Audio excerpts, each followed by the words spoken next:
teman-teman Saling Sapa Jalan-Jalan, podcast Saling Sapa Jalan-Jalan. Episode kali ini sebenarnya adalah episode request. Jadi beberapa teman kemarin begitu kita membahas tentang fenomena angkutan umum yang nasibnya makin terpuruk, sejatinya tidak hanya soal angkutan umum saja yang kita ngalami masalah gitu. Jadi sekarang yang terjadi adalah ada beberapa narasumber sempat ngomong juga tentang pasar tradisional yang nasibnya terakhir-terakhir ini yang mulai akhir 90-an dikalahkan dengan adanya mall, terus kemudian ditambah lagi dengan hadirnya pasar-pasar modern dan hypermart. Karena berbicara tentang pasar tradisional itu adalah sama seperti ketika kita bicara tentang angkot, yaitu ketika kita bicara tentang real masyarakat atau real rakyat. Yang kita hadirkan pertama adalah Ibu Lili. Ya. Nah, Ibu Lili ini adalah pedagang pasar tradisional. Selamat datang Bu di podcast Saling Sapa Jalan-Jalan. Terima kasih Taufik. Iya, sama-sama. Waktunya. Iya. Yang kedua adalah Humas dari P3KM. Nama siapa Mas?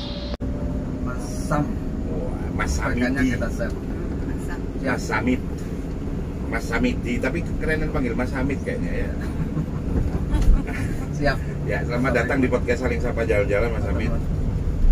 Ya, ketika bicara tentang pasar tradisional itu di otak saya dan mungkin otak-otak teman-teman sahabat milenial atau apalagi generasi Z, yang ada di pikirannya pasti tempat belanja yang jorok, Iya, betul. kotor, Oke. nggak kerawat. Terus ada anak saya ngomong tuh bentuknya kayak gudang, bentuknya kayak gudang gitu. Itu yang pasar yang tradisional yang nggak lumayan. Saya pertama akan tanya ke jenengan dulu Bu Lili. Baik. Berapa tahun Bu jadi pedagang pasar? Saya mulai orang tua itu tahun 71. Waduh. Ya, yang pasti sebelum saya lahir lah ya. Iya. Oke, keren. Oke. Terus Mas Samit, berapa tahun Mas? Saya mulai lahir ada di pasar. Dua generasi melanjutkan ayah. Oh, melanjutkan. Rata-rata pasar tradisional itu emang akan berlanjut ya dari orang tua turun. Siap. Meskipun sekarang saya nggak yakin anak sampean mau nggak jadi pedagang pasar. Nggak yakin ya. Sih kan zaman berubah ini. Ya. Bisa diceritakan Bu, di pasar itu zaman dulu sama sekarang itu apa bedanya? Kalau zaman dulu itu gimana ya? Pasar itu bagus dan ramai sekali menurut saya. Tapi lama kelamaan pasar ini menjadi berkurang. Nah, jadi pedagangnya juga berkurang, pembelinya juga berkurang, sangat berkurang sekali. Apalagi di era-era terakhir ini ya. Betul. 10-15 tahun terakhir ini. Iya.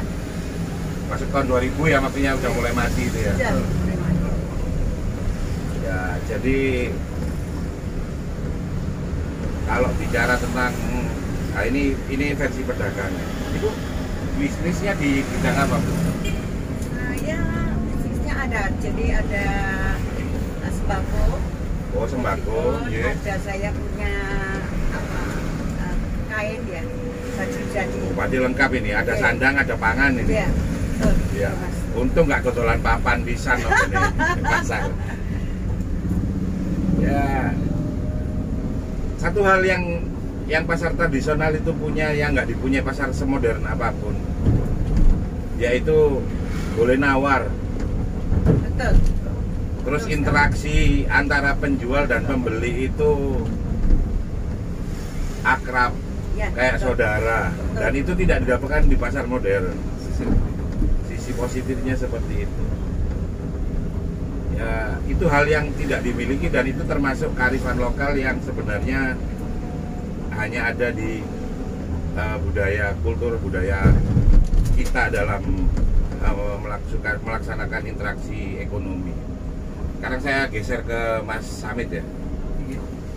Mas Samit, Iya. P3KM itu dibuat berdasarkan pesanan pihak penguasa atau murni dari kemauan pedagang? P3KM itu atas inisiatif kita semua, seluruh ketua koordinator di seluruh Kota Malang ini. Seluruh pasar ya?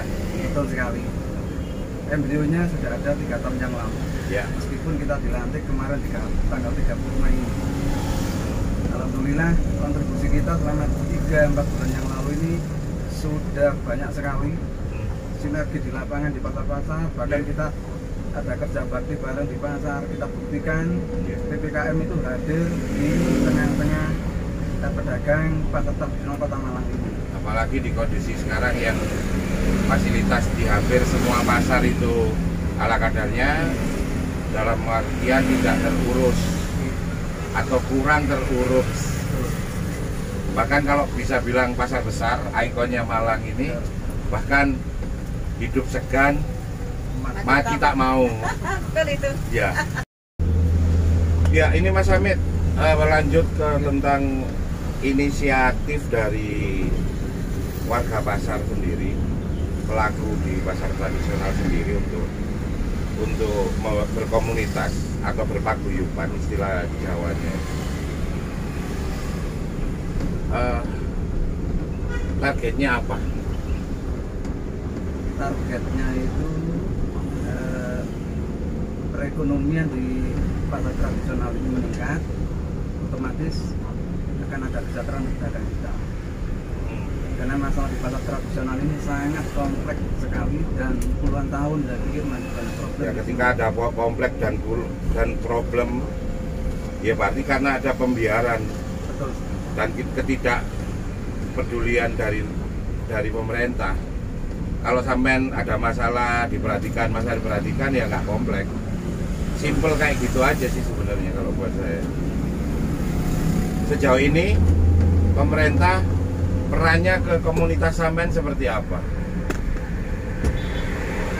Yang terbaru ini dengan Pak Kadri kita sudah Dinas Perdagangan ini sudah luar biasa yang baru ini. Sekarang Dinas Pasar nggak ada ya? Dinas Pasar sudah diganti Dinas Perdagangan dan Perindustrian. Mungkin saya bodoh, tapi kalau buat saya, setahu saya dulu ada namanya Dinas Pasar, Dinas Perdagangan, Perindustrian dan Koperasi. Itu artinya Anda dijadikan satu, tidak dikhususkan lagi seperti dulu.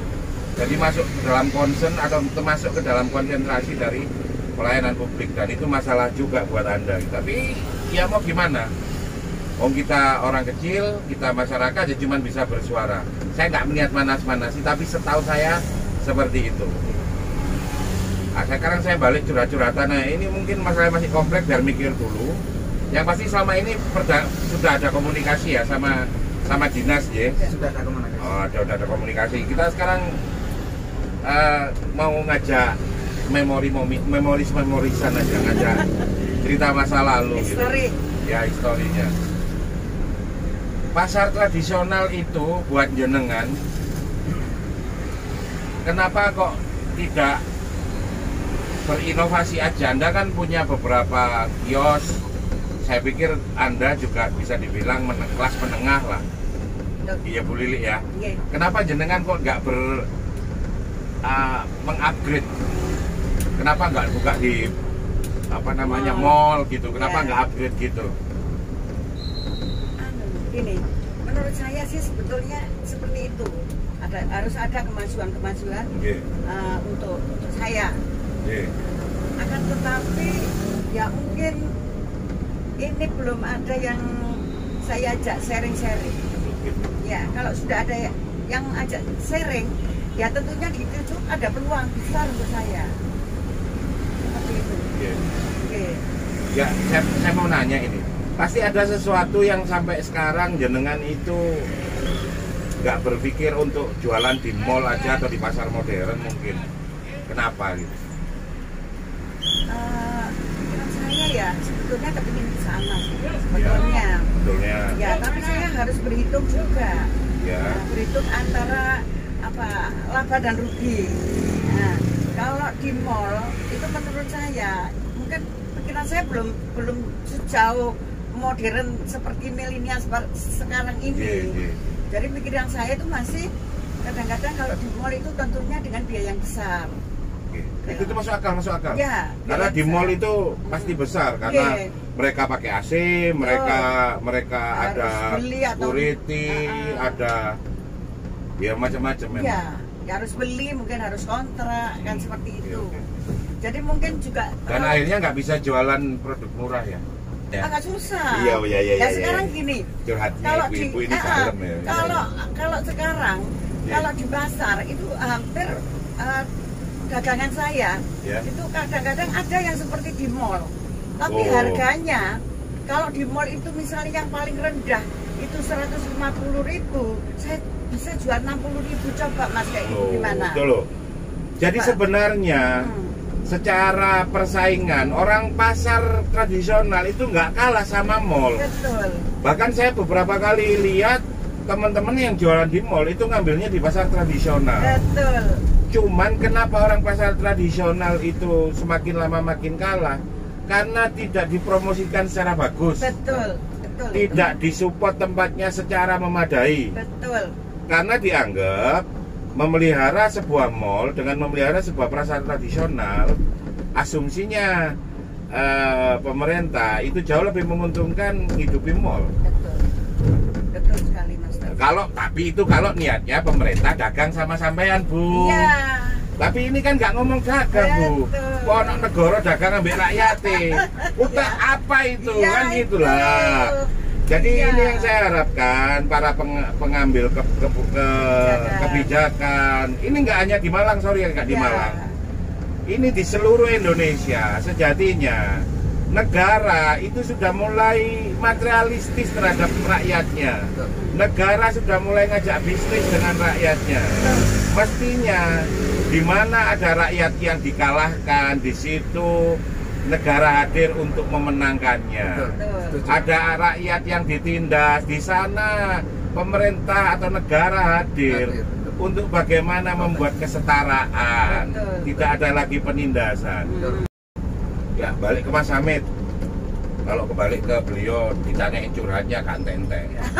Ibu-ibu itu ya bojone wis genah sik dicurhati. Banyak anunya. Iya. Banyak Ibu-ibu itu banyak keinginannya. Iya, banyak tuntutannya. Sekarang tak formalkan aja langsung ke P3KM.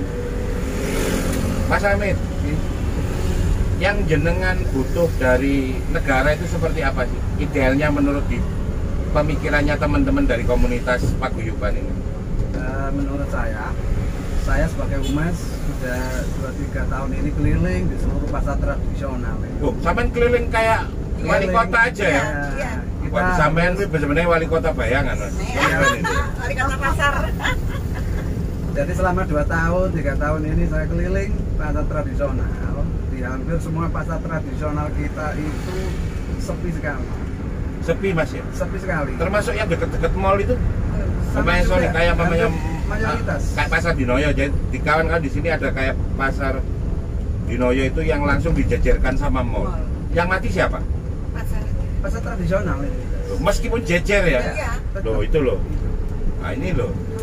Oke terus gimana? Jadi menurut saya keinginan paguyuban pedagang pasar tradisional Kota Malang ini harapannya pemerintah itu lebih fokus kepada bagaimana pasar-pasar itu menjadi ramai, diproteksi ya. Diproteksi. Karena sebagian besar pasar kita sudah bagus, sudah revitalisasi. Tapi endingnya dari semua itu mayoritas kita sepi sekali. Ya sepi karena Anda disuruh jalan sendiri. Di samping yang lebih utama lagi nanti harus ada penegakan perda itu. Apa itu Mas? Perda terkait pasar modern, bahwa radius jarak antar pasar tradisional dan pasar modern itu harusnya 500 meter. Sekarang ini 40 meter, ada yang 50 meter. Dan bertahun-tahun izin mereka itu masih ada sampai hari ini. Iya, karena izin itu dibalik itu kan ada uang Mas. Nah, ya itu. Nggak mungkin izin tuh gratis, nggak mungkin. Harapan saya itu simple mawon agar mungkin pemerintah menegakkan aturan yang selama ini yang sudah ada. Oh, jadi menurut sampean secara paguyuban, bahkan perda yang sudah ada pun tidak dipatuhi. Pemkot itu ya, melakukan pembiaran karena hampir puluhan tahun pasar modern, Alfamart, Indomaret semua itu masih ada di sekitar pasar tradisional. Tidak mungkin enggak. Kenapa izin mereka itu tetap diperpanjang terus? Ada apa? Ada apa pertanyaan? Ya. Kalau pemerintah itu konsekuen dengan perda, dengan sesuatu yang dia buat sendiri. betul sekali. Nah, kalau buat saya sih ya, ini masukan. Secanggih apapun, mau katanya society 4.0 industri, bahwa sekarang kita menganut 4.0, semua didigitalisasi, gini segala macam. Jepang aja mas, ini sudah masukan buat jenengan. Jepang aja sudah nggak pakai 4.0, tapi sudah 5.0. 5.0 itu jadi gini mas. Jadi digitalisasi, kemajuan teknologi dan segala macam kecanggihannya itu sejatinya menghilangkan atau mengurangi kesenjangan yang selama ini ada dan tercipta. Jadi umpamanya sudah tahu orang pasar tradisional itu sudah secara perkembangan nggak tahu, informasi kalah, fasilitas kalah. Sejatinya Jepang itu digital yang paling canggih 5.0 itu malah yang disupport itu adalah yang selama ini mendapatkan kesenjangan.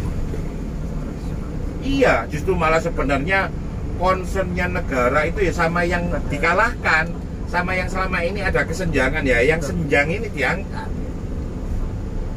Karena ekonomi sesungguhnya, ekonomi rakyat sesungguhnya itu ada di pasar tradisional. Loh, ketika dolar naik, terus para bankir itu melarikan diri bawa uang kekayaannya ke luar negeri, chaos. Yang tetap tiap hari istiqomah nyari uang, memutar ekonomi siapa? Apa para pemilik mall-mall itu? Apa para pemilik pasar modern itu? Atau serba modern itu? Enggak lah. Hidup mati itu tetap rakyat itu yang akan muter roda ekonomi. Nah, keberpihakannya nggak ada sama sekali. Ya sudah sampean pikir sendiri lah. Ya balik ke Bu Lili ini ya, yang baik. ibu nenek cantik. Nenek Cucu berapa? Kenapa? Cucu berapa? Cucu 9. Tuh ya, wakil ya cucunya ya. Nenek cantik ini. Nelly, nenek Nelly. Nah, gitu. Bu Lili. Baik. Hal yang paling tiap hari jenengan itu kok ngerasa aku kok tambah urip nang pasar, hidup di pasar kok makin seperti ini. Terus ke depan kalau anak saya gimana? Anak sudah masih mau nggak nungguin di pasar? Masih mau? Anak saya ada yang mau ada enggak? Nah, udah mulai enggak. Kalau cucu dijamin sudah enggak? Enggak, sangat tidak. Nah, itu loh. Ini masalah. Iya, betul. Ini adalah blunder. Karena jujur aja saya bisa tahu bisnis itu belajar di pasar tradisional. Bapak saya juga. Bayangkan laboratorium real tentang ekonomi yang ada di masyarakat sudah mulai kritis, sudah mulai nyaris binasa. Ya, tunggu aja kehancurannya negeri ini. Betul. Curhat jenengan selama ini gimana? Yang pengen disampaikan unek-uneknya seperti apa? Iya. Baik, Mas Taufik, terima kasih atas waktunya. Untuk saya, memang saya ini pedagang mulai lama sekali tahun 71 meneruskan jejak orang tua. Akan tetapi saat ini anak-anak itu tidak mau noleh ke saya atau noleh ke pasar. Mungkin dengan penurunan ekonomi, penurunan pembeli di pasar itu, dan sekarang sudah modelnya milenial. Jadi anak-anak itu sudah kayaknya sudah acuh tak acuh dengan saya. Ngemol, iya. Itu seperti loh. itu. Jadi kayaknya gengsi banget lah ke pasar ini. Nah, saya sebagai orang tua itu kepingin punya pewaris pewaris di pasar ini untuk meneruskan anak saya. Minimal beliau ini pengen anak cucunya itu juga meneruskan beliau Ya. sebagai wirausaha. Oke, betul. Tapi kalau tempat belajarnya aja nggak ada, mau gimana? Betul. Nah. Karena pasar ini semakin lama itu semakin menjanjikan. Semakin lama itu kayaknya semakin tidak mengenakan atau tidak ada kemajuan. Sehingga anak-anak milenial sekarang itu udah cuek aja dengan saya ketutup, udah dibiarin. Yang saya ajak ngomong aja, orang anak saya jelek-jelek ya sarjana semua. Itu diajak ngomong aja nggak men. Beliau ini sejatinya lebih hebat dari sarjana. Karena beliau itu langsung ilmunya aplikatif dan bisa langsung diaplikasikan di kehidupan sehari-hari. Karena beliau lulusan dari Universitas Pasar.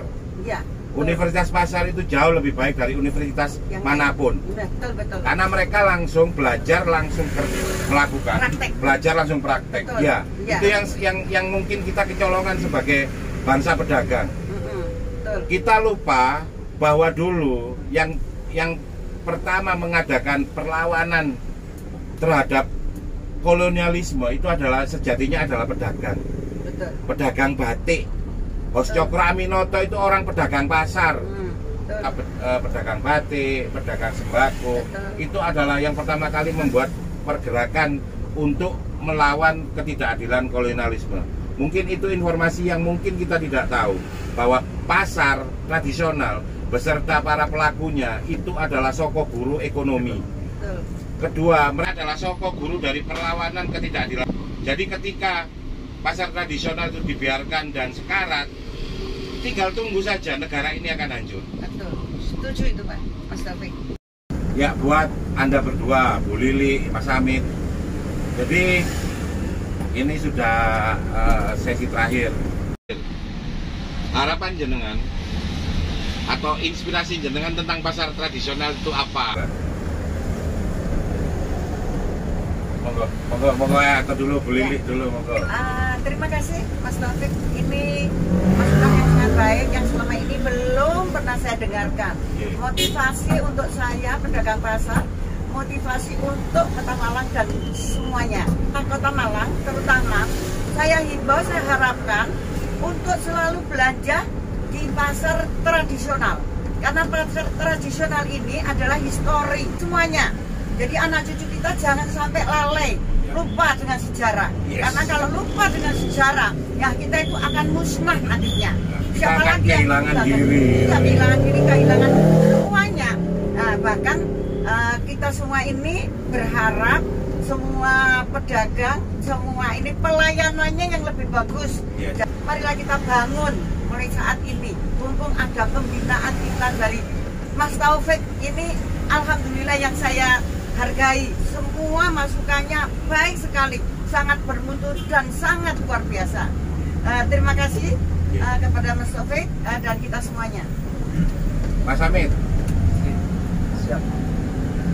Saya harap pemerintah lebih cepat memproteksi pasar tradisional untuk kemajuan, untuk kesejahteraan pedagang seluruh Kota Malang.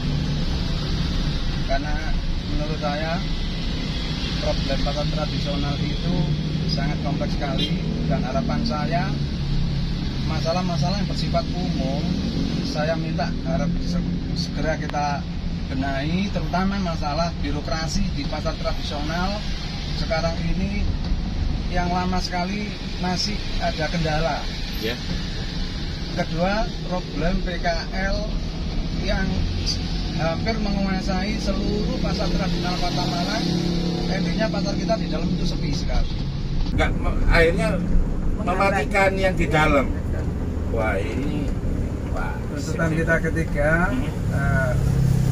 penegakan aturan hukum yang selama ini sudah ada.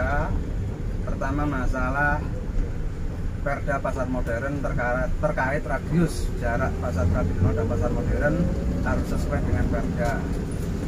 Terus masalah penegakan masalah bedak yang tutup di pasar tradisional ini yang lama nggak pernah buka.